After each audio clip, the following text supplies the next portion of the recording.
Uma das perguntas mais profundas da humanidade é esta: como a vida surgiu? De onde veio o primeiro organismo vivo? Como moléculas sem vida deram origem à complexidade impressionante que encontramos em cada célula? Durante décadas, cientistas, filósofos e teólogos tentaram responder a essas questões. E nesse debate, muitas pessoas afirmam que o ateísmo já resolveu esse problema através da ciência. Mas será que isso é verdade? A resposta é não. Na realidade, o ateísmo não apresenta uma explicação própria para a origem da vida. Isso porque o ateísmo é uma posição filosófica que rejeita ou não aceita a existência de Deus. Ele não é uma teoria científica. Quando a questão é a origem da vida, os ateus normalmente recorrem às hipóteses científicas da abiogênese, da química prebiótica ou da evolução química. No entanto, é importante destacar um fato frequentemente reconhecido pelos próprios pesquisadores. Até hoje, não existe uma explicação científica demonstrada de como a primeira vida surgiu naturalmente a partir de matéria não viva. Isso não significa que seja impossível encontrar essa explicação no futuro, mas significa que atualmente ela ainda não foi demonstrada experimentalmente. Muitas pessoas confundem evolução com a origem da vida. São assuntos completamente diferentes. A teoria da evolução explica como os seres vivos mudam ao longo das gerações depois que a vida já existe. Ela não responde como surgiu a primeira célula. Charles Darwin reconhecia essa distinção. A origem da primeira vida permaneceu uma questão em aberto desde séculos passados e continua sendo objeto de intensa pesquisa. Os cientistas propõem diferentes hipóteses. Uma delas é a famosa sopa primordial, sugerindo que moléculas simples presentes na Terra primitiva poderiam ao longo de milhões de anos formar compostos mais complexos. Em 1953, Stanley Miller e Harold Urey realizaram um experimento histórico. Eles simularam condições que acreditavam representar a atmosfera da Terra primitiva e conseguiram produzir alguns aminoácidos. Esse experimento foi extremamente importante para a química prebiótica. Entretanto, ele não produziu vida. Aminoácidos não são células. Eles representam apenas pequenas peças do enorme quebra-cabeça biológico. Produzir alguns blocos químicos está muito distante de produzir um organismo vivo capaz de armazenar informações, metabolizar energia e reproduzir-se e evoluir. Eu sou cético demais para acreditar que do nada pode sair tudo. É mais sensato para mim acreditar que existia uma causa primeira, para citar o Aristóteles aqui, essa causa primeira que deu origem a tudo que existe e ela mesma não pode ser dimensionada ou delimitada pelo tempo, pela gravidade, porque essas coisas partem depois dela. E a teologia vai chamar essa causa primeira de Deus. E alguns falam, não, eu acredito em qualquer coisa, menos Deus. Eu prefiro acreditar na possibilidade de ter tido um universo anterior ao nosso. Tem aquela teoria do efeito sanfona, né? Ele vai se expandindo, depois se contrai, explode, etc. Só que quais são as evidências científicas para isso? Zero, absoluto. Então, a gente só sabe que o universo está se expandindo, isso sabe. O grande desafio está no DNA. O DNA funciona como um gigantesco sistema de armazenamento de informações. Cada célula humana contém bilhões de letras organizadas de maneira extremamente específica.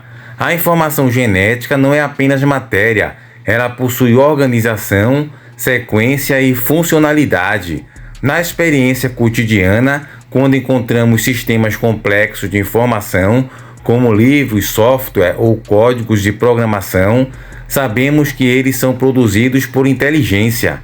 É justamente esse ponto que muitos filósofos e apologistas utilizam para argumentar que a informação biológica pode apontar para uma causa inteligente.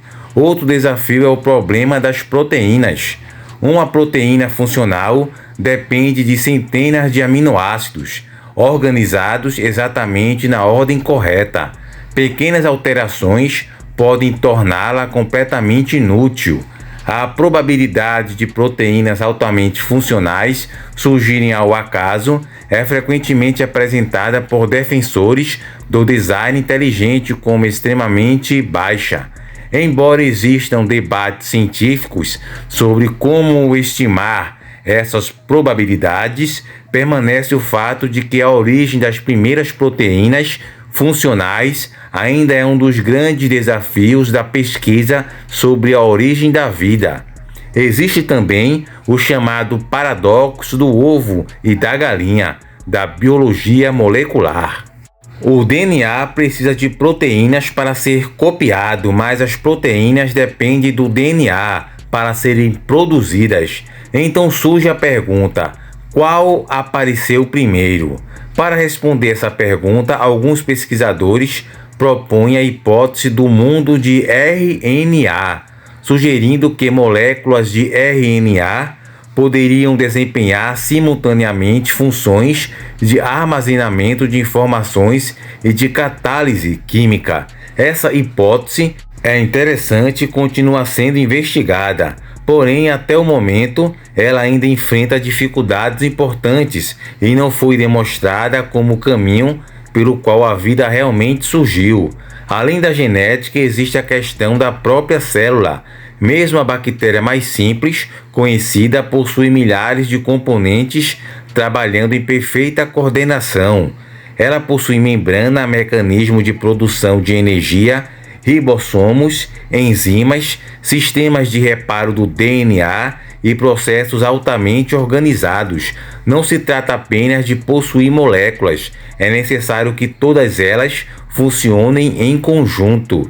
Esse nível de organização continua sendo um dos maiores desafios para qualquer hipótese naturalista sobre a origem da vida. Teilhard de Chardin dizia que a gente só fala de Deus o que ele não é, porque o que ele é em essência, até puxando Santo Tomás de Aquino, é difícil, né? Ele não pode passar pelo método científico, porque qualquer coisa para passar dentro do crivo do método científico, laboratorial, experiencial, tem que ser algo alcançável pela ciência. Sim. Se Deus for alcançável pela ciência, ele é pequeno demais para ser Deus. Ele precisa caber no nosso entendimento. Exatamente. Né? Então, a única maneira que Deus tem de caber no meu sentimento, agora eu já estou saindo da filosofia e estou entrando na teologia. Vai. Só tem uma maneira de Deus caber no meu sentimento, no meu entendimento, se ele se diminuir propositadamente. Aí Lutero dizia que os homens usam máscara para se esconder. Deus, ao contrário, usa máscaras para se revelar. E a teologia faz a diferença entre o Deus absconditus e o Deus revelatus. O Deus absconditus é esse Deus que... O meu doutorado em teologia, mas não é doutorado em Deus. Eu vou ficar a vida toda e não vou conseguir falar com ele nada.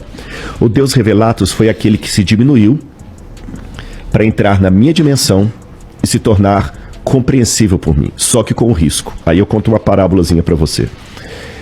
Tinha um camarada que tinha um aquário cheio de peixes do mar. Ele tirava o sal da água, colocava o sal, cuidava direitinho, mas os peixes fugiam dele. Ele falou, pô, caramba, eu gasto um dinheirão com esses peixes, eles caem fora. Porque ela falou, vocês têm medo de você, porque você parece Deus. Tá, e o que eu faço então para eles saberem quanto eu me preocupo com eles? Só tem um jeito. Vira peixe. Vira peixe. Só que o dia que você virar peixe também, eles podem te rejeitar, porque você está muito parecido com eles. Então, Deus se diminuiu. A Bíblia é Deus falando com sotaque humano. Mas Deus em si mesmo, ele é incompreensível. Você está entendendo? Então, eu, Rodrigo, crente, falo do Deus revelado, da figura revelada de Deus. Porque o Deus absconditus, eu só posso dizer, ele existe, ponto. E até a palavra ele existe, ela também não procede, porque existere, em latim, é algo que foi tirado de algo. Então seria mais correto falar Deus é. Eu não aceito dizer que ele é o universo, por isso que eu não vou no Deus de Baruch Spinoza, porque eu caio no panteísmo. E o panteísmo é complicado, porque vou lembrar um filósofo aqui que fala que é o sentido de um sistema delimitado, fechado, embora o universo é fechado, eu sei que tem essa discussão, tem que estar fora desse sistema. Por exemplo, um livro de física. O sentido do livro de física não está no livro de física, está no que acontece fora do livro de física. Todo sentido de algo delimitado tem que estar fora dele. Isso vale para 100% do que você conhece. Se o universo tem sentido, esse significado tem que estar fora dele. Para estar fora do universo, eu só tenho duas explicações. Ou existe algo acima do universo, ou o universo não tem sentido. Agora, esse algo acima do universo, que na minha opinião existe, ele não pode ser delimitado por tempo, espaço, etc. Daí que eu vou para um outro capítulo para falar, tá bom, eu até admito a existência da causa primeira desse ser, mas como é que você pode falar que essa causa primeira é o Deus da Bíblia, e não o Deus do Tao Te Ching, e não o Deus do Bhagavad Gita? Aí já seria um outro capítulo, mas num primeiro momento é só isso, porque na academia eu não vou levar laboratorialmente a prova de que... Porque mesmo nas outras áreas, como é que eu vou provar laboratorialmente que Jesus morreu crucificado? Diante disso, alguns cientistas afirmam que ainda estamos longe de compreender como a vida começou. Isso é uma posição intelectualmente honesta. A ciência continua investigando. Ela ainda não possui uma resposta definitiva. É exatamente nesse ponto que entra a reflexão filosófica. Se a matéria não explica completamente a origem da informação biológica, da organização celular e da complexidade dos sistemas vivos, seria razoável considerar que exista uma inteligência por trás desse processo. Os defensores do teísmo respondem que sim. Eles argumentam que Deus oferece uma explicação coerente para a existência da informação, da ordem e das leis da natureza.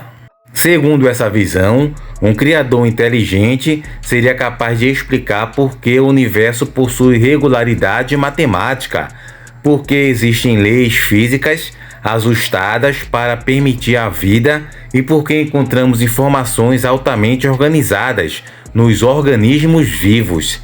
É importante observar que essa conclusão pertence ao campo da filosofia e da teologia e não constitui uma demonstração científica. Ainda assim, muitos filósofos defendem que ela oferece uma explicação abrangente para aspectos da realidade que permanecem em aberto. Naturalmente, muitos cientistas ateus discordam dessa conclusão. Eles acreditam que futuras descobertas poderão explicar completamente a origem da vida por processos naturais. Essa é uma possibilidade que continua sendo investigada, mas é igualmente verdadeiro afirmar que essa explicação ainda não foi alcançada. Portanto, dizer que a ciência já explicou a origem da vida simplesmente não corresponde ao estado atual do conhecimento científico. A origem da vida permanece um dos maiores mistérios da ciência moderna. No fim das contas, o debate continua aberto. O ateísmo por si só não explica a origem da vida, ele depende de hipóteses científicas ainda em investigação. O teísmo, por outro lado, propõe que a melhor explicação para a origem da informação biológica, da ordem e da complexidade encontradas nos seres vivos é a existência de um criador inteligente. Independentemente da posição de cada pessoa, uma coisa é certa: a pergunta sobre a origem da vida continua sendo uma das maiores e mais fascinantes questões da humanidade. Ela nos convida a investigar, refletir e a buscar a verdade com humildade, reconhecendo tanto os avanços da ciência quanto os limites do conhecimento atual. Bom, amigos e amados irmãos em Cristo e queridos e amados ateus, hoje a gente falou um pouco sobre essa questão. A ciência por si só ela não consegue dizer sobre a existência da vida, como surgiu, porque existe algo ao invés de nada. No caso, Deus é a hipótese mais simples se comparado com sua negação. Essa é a grande realidade das coisas. Muitos ateus apenas não querem entender essa questão e aceitar, muitos por rebeldia ou até mesmo por questões pessoais com Deus. Porém, isso é um assunto para outro vídeo que a gente vai trazer aqui sobre os motivos do ateísmo. Fiquem todos com Deus e até o próximo vídeo.